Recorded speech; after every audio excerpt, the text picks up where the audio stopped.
ngono ki wis genak wae niken kae. Ha iya, ora nggumun aku ning warung ngendi wae nek wong nyetel TV kok mesti niken. Ha iya kuwi lho nganti kaya ngono kuwi. Mergo duwe karakter, dalang ora duwe karakter dhewe ya angel apa muncul. Mula waranggane duwe karakter, Bukesi karaktere kaya ngono. Lah Jarwo Surya. Ngene kabeh ngerti kabeh. Dung dung tang dung dung tang tang dung dung tang Jarwo Surya ngerti kabeh Bukesi kuwi ngomong kabeh. Ngono kuwi. Padha karo Mbak Lia wis kaya ngono kuwi, nyindan ya ringik-ringik ngono kuwi. Lah Mbak Tutik kuwi ora omong aku ndak nesu kok cah. Ayo. Makasih Pak Digareng yuk kaya apa. Bareng karo gendut niken ayo kan. Yuk kanca ning isih gembira.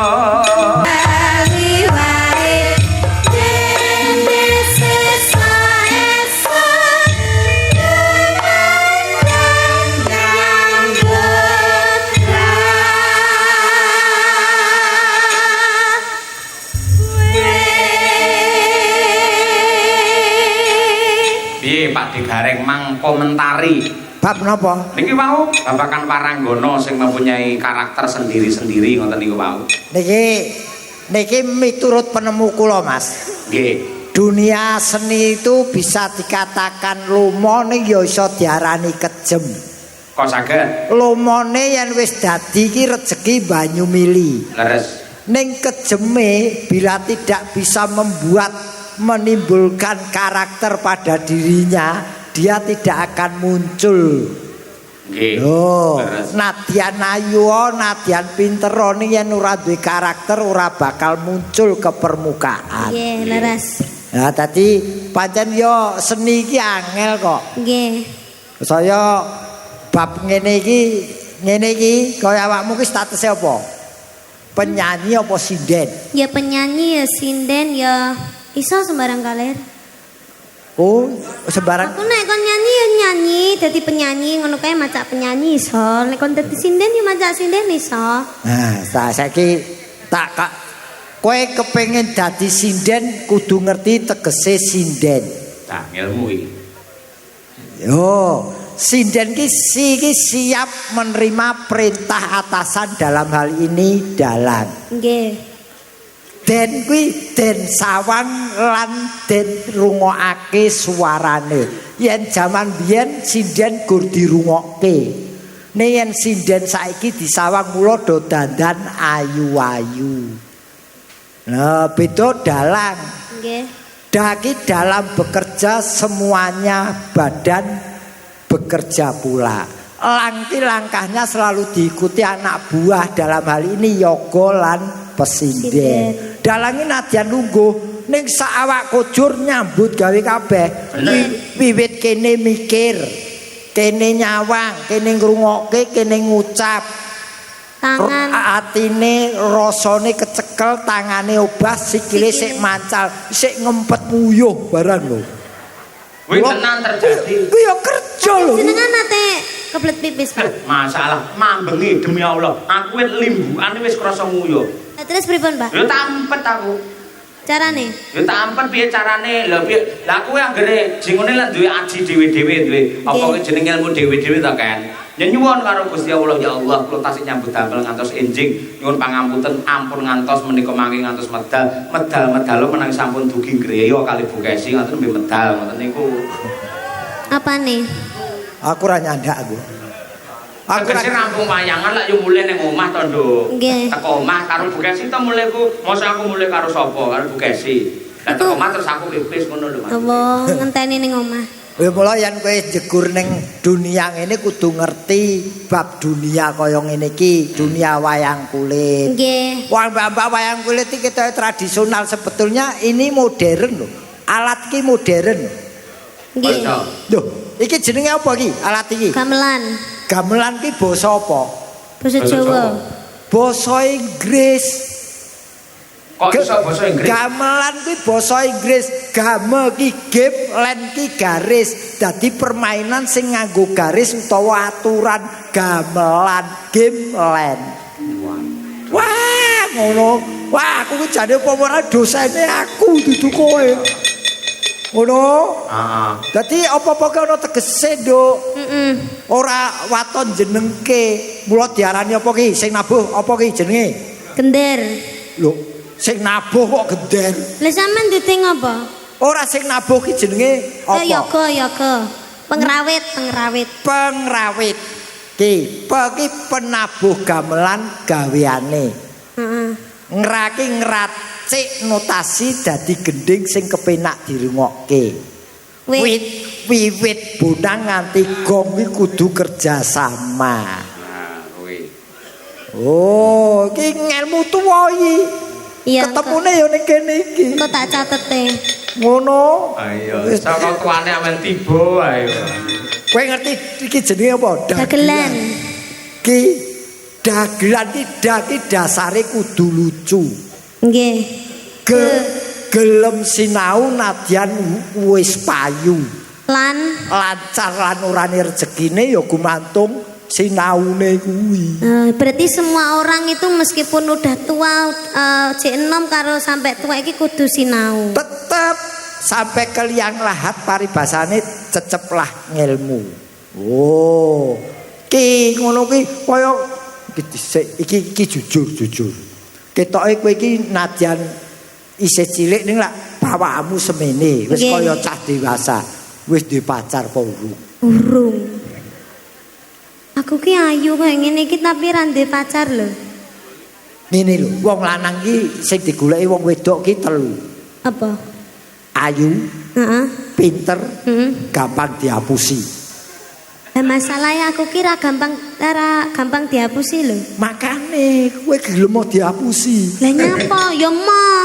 Gendang duwe pacar, Mau, aku mau pacaran sih. terus nikah. Ya ora, pacaran ki 17. Penting ki mikir belajar sih. Mikir apa? Mikir apa? Belajar sih. Oh iya benar. Itu Belajar masih pelajaran ora patek dong, ning kan ya sinau sing karier. Betul. Biarpun setinggi langit namamu di atas panggung, ning belajar itu penting. Inggih. Lah anu digandhengke sisan, yen kriteriane wong lanang sing apik kanggene wong wedok iki piye ra? Lah wong wedok mau wis enek 3. Wong lanang sing apik piye?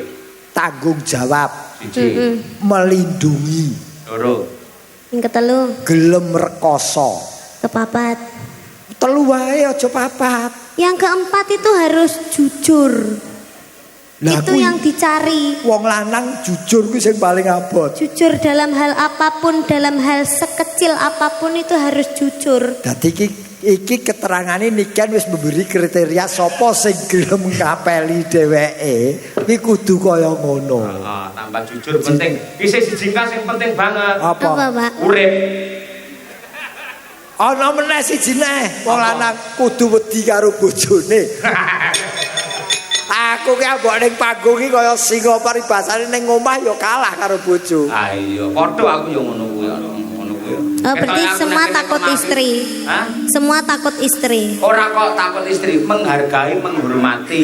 Kan sumpahe orang mencintai kan tidak seharus sampai menyakiti istri ngono kuwi. Mergo ngene kan, kanggone wong lanang ya aku ya nun sewu. Yen uripmu pengen mulya donya tekan akhir, ada 2 wanita yang harus dihargai, dihormati dan dibekteni. Siji ibu, loro bojo wedok. Kuwi loro kuwi. Ngono. Sik bojo ya wedok. Bojo wedok napa enten bojo lanang? Bojoku wedok ibu. Ah ya bojo ngono kuwi bojo wedok. Apa Dan apa juga kuwi ya istri bojo ngono, lanang. Pak. Oh iya. Ning ya ki karo belajar mempelajari siniken wong isih cilik. Niki tesih alit lho Bapak Ibu. Niki tesih udakara umuripun nggih 16,5. 16 tak. Iya, Umur mari, ana tengah. mari ngene kan anu 17. Oh ya. Heeh, dadi saiki 16,5. Berarti urung duwe KTP. Urung foto KTP. Ya ning hati-hati ya, Nduk. Nggih, Pak Gawe Dik. sing hati-hati. Nggih. Direnan iki Bapak Sumarno sak keluarga saking tertipe anggone apa gula mentah keluarga iki dadi uripe sak tiba-tibane kepenak. Amin. Amin, ya rabbal alamin. Nembang no, coba kaya apa? Sing halus napa Pak? Sing aluse mau sampe rung tau bawa ket sore lho. Oh, sing diarep-arep Pak De Gareng Nah, bawa. ayo, Nduk. Nggih. Tak Tak mati mati. apa? Srekmu apa? Ayo. Bocah iki rada watuk. Ah iya. Aja Niku dipaksa nggih apa-apa. bawa Dimas Niken Salindri. Hah? Dimas Niken Salindri. Pangkur. Nggih. Oke. Iya. Satyasmo oke. ngono apa piye? Heeh. Oh iya Satyasmo. Iki sing nulis iki bapak. Bapak. Sing nulis bapak nggih to, Bu? Oh, Terus Bapak Cahyo. sing nembang ki Ibu. Oh. Sing nulis Dimas Niken Salindri Sandiasmo kuwi bapak lho. Bapak Cahyo. Konoan ki sing nulis. Konoan dengkulmu mlocot ora. Ki dalang Cahyo tadi konoan. Iya. Oh lho, nang KTP tulisane yo konoan. Ora kaya. Dimas Niken Salindri. Ayo Ya, pangkur. Satyasmo. Coba kaya apa, Nduk? Ya, kowe sik kelingan aku malah lali wisan. Ayo. Aku lagi proses gawe Sandi Asmane Tuti angel ra dadi-dadi. Ya, Nduk. Dimen Buddha yang rembaka Mas. masih nangling cahyane raka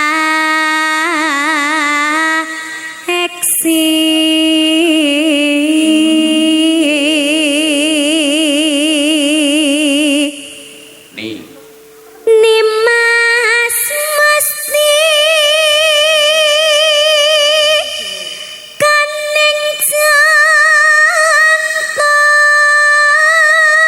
jantong Kan? kenya kang saking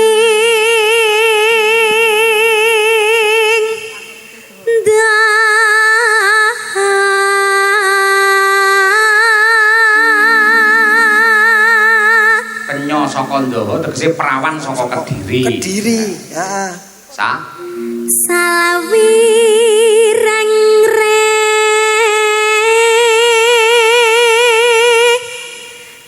nambang beksa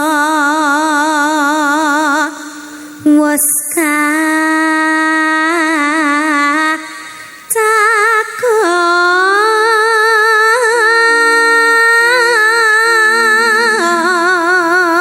cakep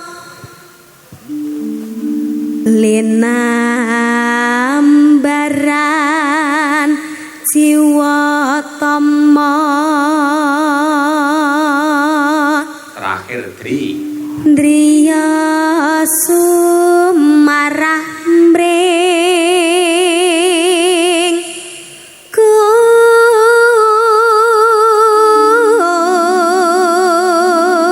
Gusti.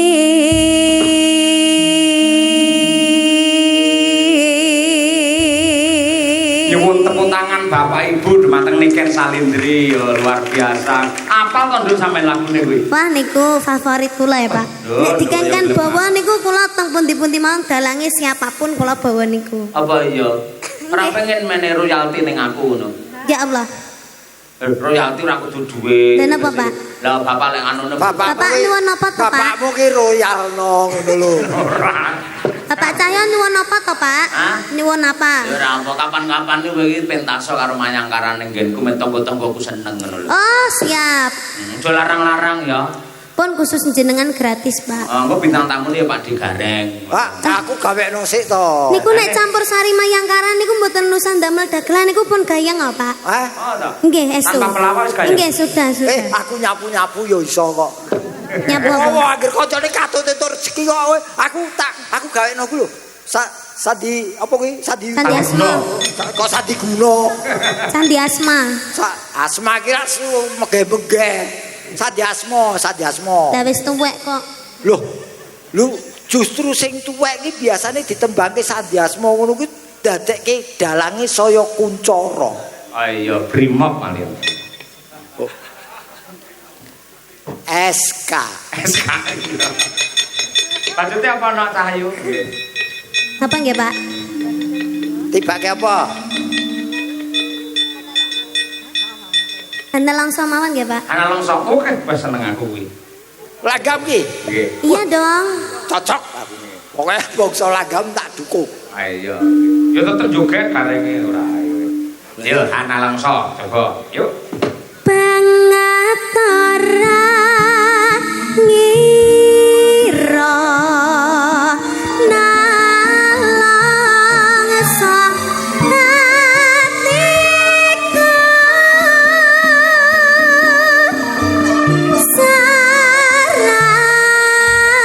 sarawangi kang ado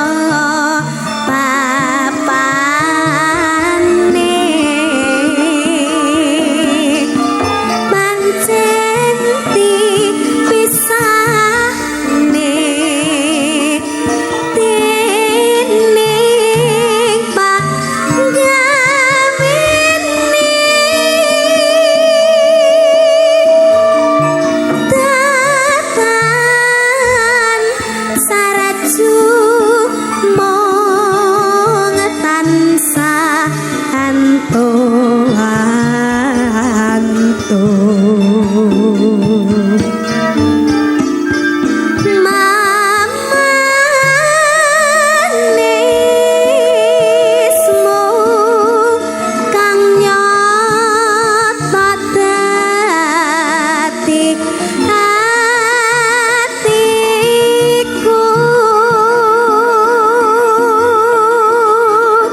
Ah, kan.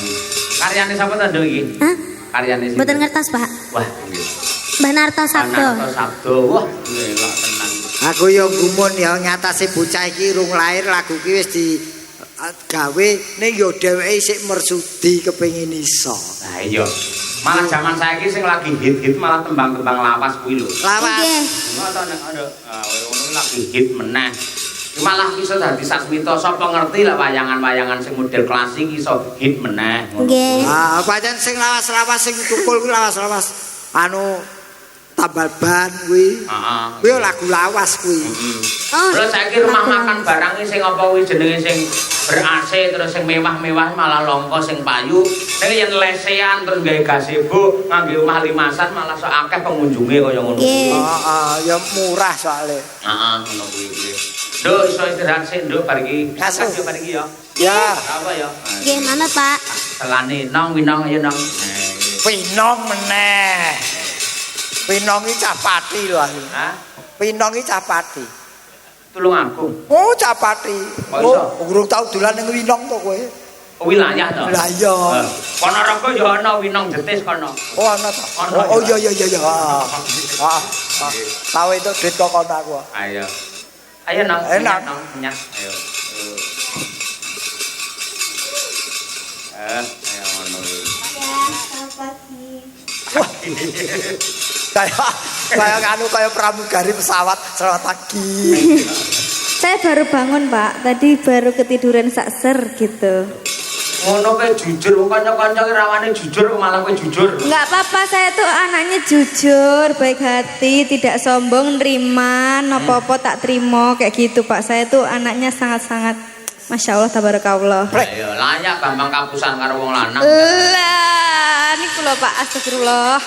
Kuwi ora Gimana ya? jujur yen kapusane ya goblok. Terlalu ini loh Pak, terlalu baik hati, terlalu halus. Ker. Terlalu halus no, dan aku ki jan Alus si siwir apa piye? Alus. Ya ning ngene. Ya wong ya karakter manusia beda-beda, mungkin itu karaktermu ya muga-muga ora kapusan tenan ya, Nduk. amin. Mulai ya ndang nikah. Ampun. Oh, Lah wis. kuliahe ora rampung kok nikah piye? Nengge. Wis nikah. Derek. Lho kok sampun? Maksudnya jangan. Oh, ya. Bahasa Jawa itu emang ada ini Pak, sampun ini ada dua arti. Kadang bisa diartikan sebagai sudah, bisa juga diartikan sebagai jangan. Ya aku percaya iki. Iki Gitu. sale disiplin ilmune dheweke. Iya. Mumpung Mbak Wir gendar kan cedak karo awakmu, ninggalkan tresnan no. Ayo. Ya, aduh. Tapi Mbak Wir kangen kuwi yang karo awakmu kuwi. Cek kok jenenge Wir iki lho. Hah? Iki lho Mbak Wir. Mbak Wir yo. Danang Sutawijaya. Ayo. Niku anu loh Pak Jan, kula niku terharu. Kemarin itu pas saya audisi Sinden Idol itu sama Mbah Wir tuh ditutne sampai Jogja loh Pak. Itu kan. Iya ditutkan terus digendari dengan sepenuh hati. Saya tuh terharu loh Pak sampean. Ya Allah. Masya Allah. Iya. Direwangi bapake mayang ora ditabur. Lah ya kepengin memberi semangat kepada generasi-generasi Betul, betul Mas. Iya, ya ampun manisnya, Masya Allah. Bercaitan lah winongi lah. Wo, mulane korbane akeh. Lah modele ngene iki tak jaga jarak aku. Aku tuh memang terlalu baik hati memuji orang, pancen manis toh ya kan, Mas Danang manis banget loh orang. Imoet. Ya nong dibawani nong, kaya apa? Nggih.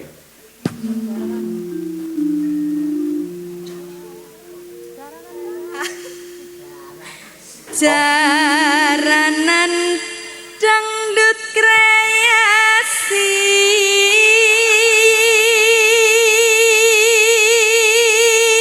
Tungtak dade. Ayo. Jaranan no. Ora kuwi sik bawa kok ya. Oh, bawa to. rineng kain beksa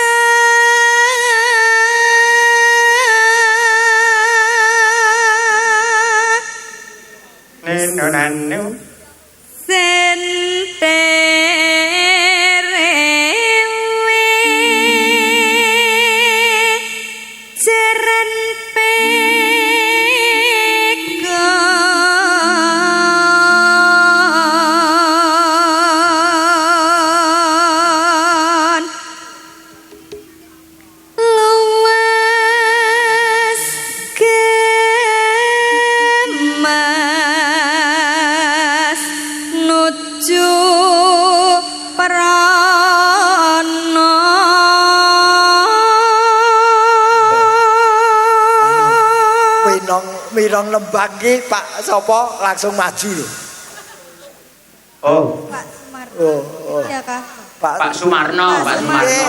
Pak Sumarno kalian anu Kami tua. langsung maju. Nggih wonten dawuh napa Pak napa anu yang Kayar pipis. Oh. Kula ngene Oh, maju tenan Pak lho. repot-repot Maju tenan lho, mriki wes. lho Pak. Wes. Ya ampun kok ngertos nek kula niki kok sajake butuh disengkuyung lho. Apa? Iki wedokan ngentekke omah ngentekke sawah ya iki. Mboten. Wong arep ngrekam kowe kok. Ayo. Oh nggih. Tresno senong ayo. Pak Sumarno lho iki ngematke lho Pak Sumarno lho. Pinter agawe brangta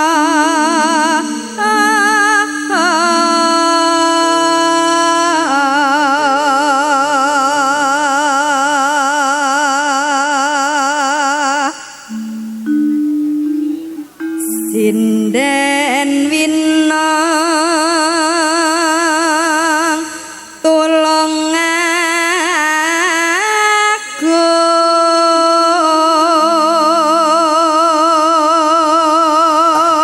Tak kira sinden ganyong. aja nganti ninggal tresno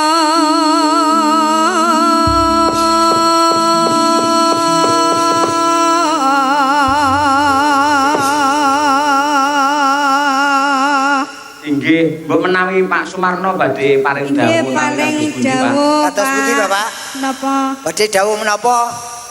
nggih Aturan pinarak mriki Bapak. Nggih. Ah, monggo, monggo. Pancing, Pak. nggih salim dulu ya Pak. Masya Allah kok piyayi kok bagus loh Masya Allah Jan. Ojo ngece kowe, cah cilik ngece wong Mboten, tuwa. mboten Pak, saestu jenengan niku bagus lho pun. Mas pun sepuh kok tesih kelihatan Pak, bagus atos-atos lho. Pak, atos-atos lho Pak niki. Mas Dalang potong. Potong. Honore potong, Mas. Niki to. Lho kok dipotong? Nggih. Mboten apa Pak? Ngati-ati niki kali rayap pun ganas niki Pak. Ganas Mas Gareng. Kok dipotong kenapa Pak? Nggih. Wong tukang cukur kok. Iya, piye Mas? Jangan Kula dipotong. nek Saya enggak ngapa-ngapa. ngoten, nggih. Pripun, Pak? Sepindah Mas Dalang Nggih. matur nuwun sanget dalu niki Mas Dalang CS. Mbak Kesi tesih emot kawula nggih. Nggih. Senajan jane kula meh ndendha Mbak Niken. Lho wis Nggih. nganterine. Ngeten Pak Gareng. Kula niku rong bengi rasa turu gara-gara Mbak Niken. Lho. Saestu. Tak kira Jenengan rong bengi kula sesasi perkara mikir iki kok pian malah. aku ki mah rong sasi perkara mikir utang. Nggih, wis gara-gara Mbak Niken Terus rasa piye? turu rong bengi tenan. Nggih, dos pundi to Pak? Ngantos kali dalu. Ngeten kula critake. Nggih. Pun dados kalih Mas Cahyo dintene Sabtu malam Minggu. Oh. Niki sidane nggih keluarga kula sing saking Tasikmadu mboten sios mriki, Mas. Oh, ngaten.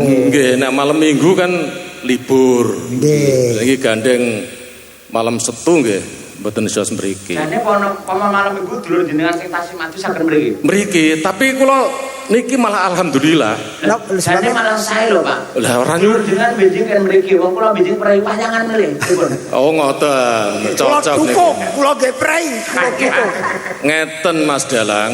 Nggih. Saat niki kan Pak Sumarno. Insyaallah mangke sanes wekdal nggih. gantos Pak Sarmani. Nggih. Oh nggih. Oh nggih, kula dongake ngoten Mas Gareng. Amin. Nggih. Ngeten kula pawon lagune napa mawon Mas? Dalang sing dereng diayahi Putra Nusantara nggih. Sampun wae. Dhisike gugur gunung sampun, kangen sampun, sinom sampun, lumbung desa sampun. Lah lumbung desa aku ora krungu mang. Ayang-ayang sampun niken. Sampun Pak lumbung desa sampun. Sampun Nggih. full. Ngoten. Nggih. Caping gunung kersane Pak Sumarno saged nderek caket kalih mbak-mbak sinden iki. Terus pilih Pak Sumarno. Ngoten nggih. Caping gunung. Nggih. Sing dereng sinten Mbak Sinden sing dereng sinten? Kabeh niki dereng numpang niki. Dereng sinten? Nggih. Sing cilik. Iya, Pak. Sing cilik wayune niki sinten niki? Oh, Birgita. SMP kelas Setunggal. kelas tunggal. Oh nggih. Nggih ini ngentekke guru 5 lho Pak. Nggih.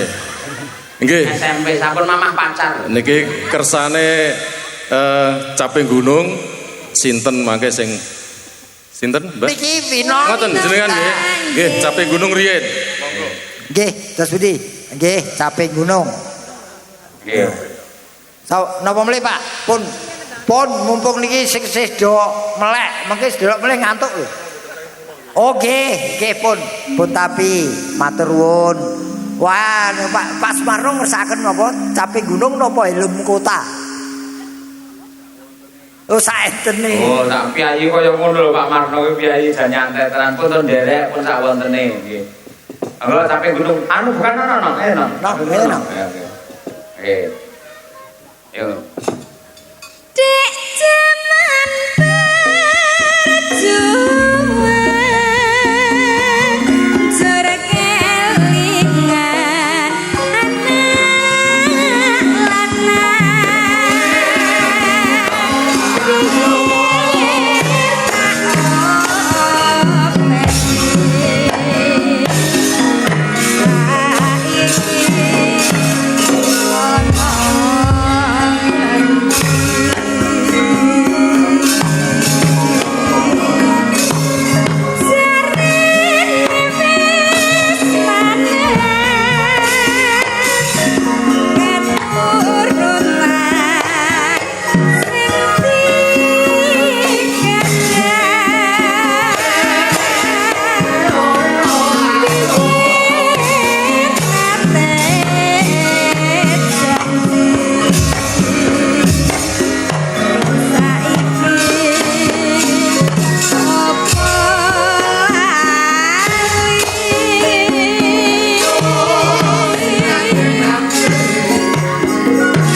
meruntus, Mbak.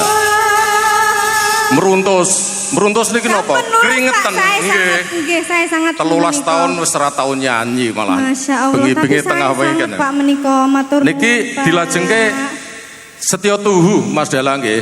Nggih, tak Oh, kula tak ngentekke niki. Oh nggih, Nggih. Pak. Setya Mbak, Tuhu. sinten? Sing ngasta sinten, Pak? Panjenengan milih ini prasmanan, milih. Nek kersane anu nyuwun tulung mangke Mbak Niken mawon nah sing bintang tamune sing gawe aku reso turu rong bengi niki lho. Nggih. Nggih. Rawoko nduk ayo. Nggih, nggih. Aku kang setya satuhu. Untuk kowe. Oh, itu dah. Jangan mengubah nada ya. Nah, Ora. Salah loh. ya nduk meneng. Nada dan irama. Pak Marno nyuwun pangapunten mbok menawi kula sakanca wonten bab ingkang kirang peranane penggalih. Nggih. Ora dadi apa? Nggih, sami-sami, Pak. Aku kang satya satu ya. Niken Salindri. Aku kang satya satu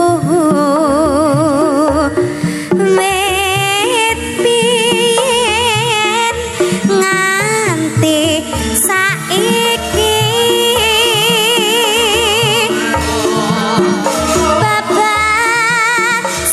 babasane patang kapapa benar andika pangayomanku lahir batinku wis nyata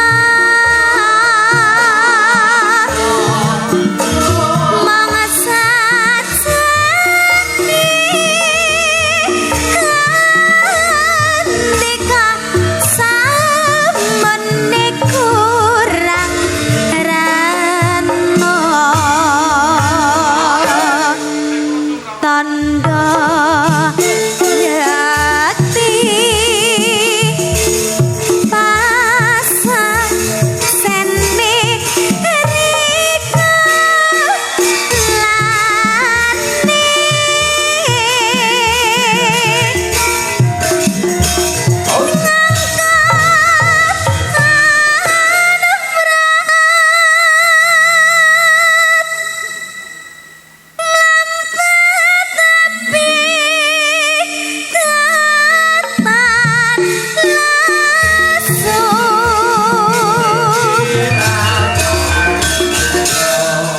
Dadi nek Mbak Narto dudu karepe dhewe.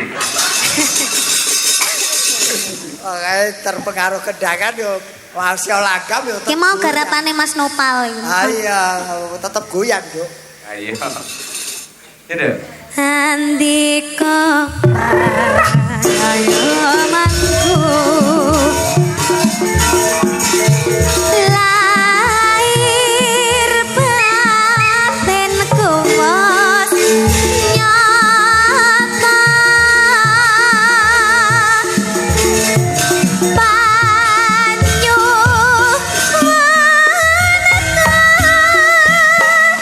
satya kula tansah lami.